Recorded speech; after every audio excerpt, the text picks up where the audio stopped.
Кыргыз элинин эзелки сөөгөчтүү душмандарынын бири Алдан Жайсаң кезектеги жеңилүүсүнөн кийин өз жерине кайтып баратып, эч кимден жеңилбеген бул кыргыздын өзү кыргыдай кылбасамбы деген кыязда эмгектеп жүргөн баладан тартып 4 жашка чейинки балтыр бешик 100дөн ашык балдарды жолдон туткундап кетет экен да. Алардын ичинен кырчындай 100 баланы тандап, кыргыздын уулдарын кыргыздын өзүнө кырды бычак кылып даярдамак болот. Аларды кылычынан кан тамган канкор, катылган жоосун аябас зулум, жакшылык бетин көрбөгөн залимдикке тарбиялайт. Ошентип 20 жылдан соң баягы кыргыз балдары өз насилин унутуп, карата андай каптаган душман колунун мизинде турат. Далай каршылашын талкалайт, кандуу кармаш кыныгын алат. Акыры 100 жигит терезеге жетип, кемелине келип, баралына толот. Алдан Жайсаң аларды өз журтуна каршы коюуну чечет да кыргыз чегине жакындап барып, даярдыкты андан бетер күчөтөт. Тегерегин бөөдөй куурган эзелки душмандын сары изине чөп сала ар кадамын тымызын акмалап жүргөн тыңчылар анын капыстан кол салууга камданып калганын кыргыздарга кабарлайт. Алдан Жайсаң бир балеени баштаганы турат. Калмактардын атайы даярдыктан өткөн 100 жигити бар экен деген кабарлары кыргыздын намустуу кол башчыларынын жүрөгүн тикенектей сайгылап, акыры кыргыз мыктылары кеңеш куруп, калмактын кыйын деген 100 жигитине байкоочу болуп, Гүлбото деген аксакалы жөнөйт. Башы далайга бышып бүткөн кексе чал 100 жигитти бир нече күн байкоого алып жүрүп, акыры алардын жайын кыргызга айтып келет. Чынында эле алардын ата тегин так билген жан жок экен. Кол башына коюлган жигиттердин өз арада сүйлөшкөнү куудум душман тилиндей, а бирок дили башка. Ооба, башка. Баам салган кишиге байкалып турат. Жакшылап абай салсаң, аттын ыйык жалын кармап аттанып, үзөңгүсүн кыска тарта темингенине, жайгышы көрпөчөсүн салынып, эр токумун жайдак жазданып жатканына, кийик атса сулпеттен мурун дароо боорун сууруп, жото жилиги менен кошо чокко кактай салып чучугун үзүлө түшүп, жимиргенине, оомат келе түшкөндө жакын жатына карабай, кырдана кыйгач карап калмай кудум кыргыз сыяктуу. Алардын угулар укмаксан ичтен кайрып кыңылдап бырдаган абандары да дал биздин абас шекилдүү экен. Биз билгенден кыргыздан башка эл минтпейт. Айтор кол башында бөрү тил 100 жигит деген бир балеңер бир кезекте кыргыз айылынын туткундалып кеткен уялаш жетимдердин тобунан ар кандай жерден чогултулган бир нече аталаш бир туугандар экендигин, ата эненин мээриминен тыш өскөн эркек балдар эр жеткенде жаалы катуу болуп калыптанаарын биз уккан жигиттер кара чечекей эле кыргыз балдары болоорун, кара дилдүү калмак кыргызга кыргын салдыраарын. Бирок калмак ханынын кара санатай оюнда айла амал аркылуу жеңсе болоорун айтат дагы. Көрсө бул жанагы кара баскыр Алдан Канкордун кезектеги амалы тура. Бирок ал бул иретте жаңылып, акыры канза диси тартарын эске албай калыптыр. Буйрса балдарыбыз орто жолдон кетилсе да борбодой жетилген экен. Баарлап чогуу акылдашып иш кылсак, алардын кан жаны кайра тартып, боор эти бир бол кетип акылына келер.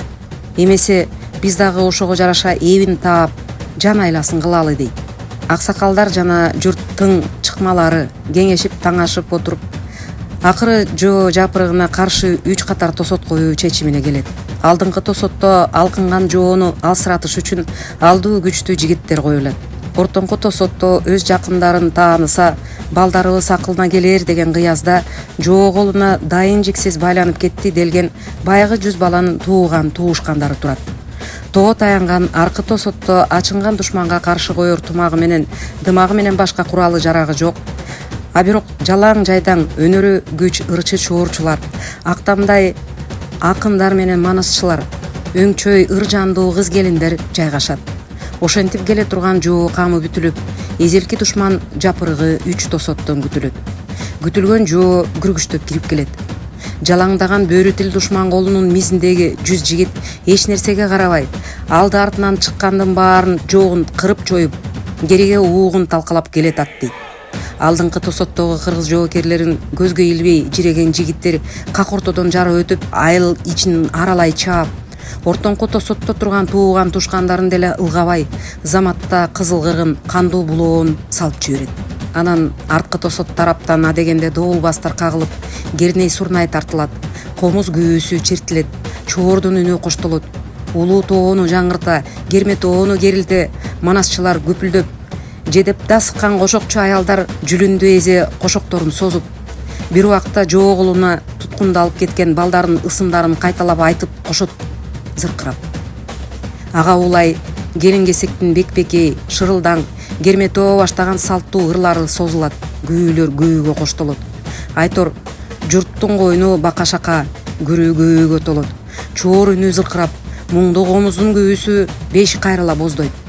Көк бетинен куюлгандай күтүсүз кайрыктар акыры жүз жигиттин дилин безеп, тизгин жыюуга мажбурлай баштайт. Бул күтүсүз сезим эле. Туш-туштан төгүлгөн күү, обондуу кайрыктар алардын жедеп мерес болуп катып бүткөн жүрөктөрүн эзип, жан мээрин ийдирип, боорун жибитип, мээге үрөлүп кире баштады. Кан тамырлар бошошуп, кулактан кирген күү бойду ээлеп, карайып калган жанды алып учуп, кан тамырдан күрөөгө тамырларга таралгандай болду.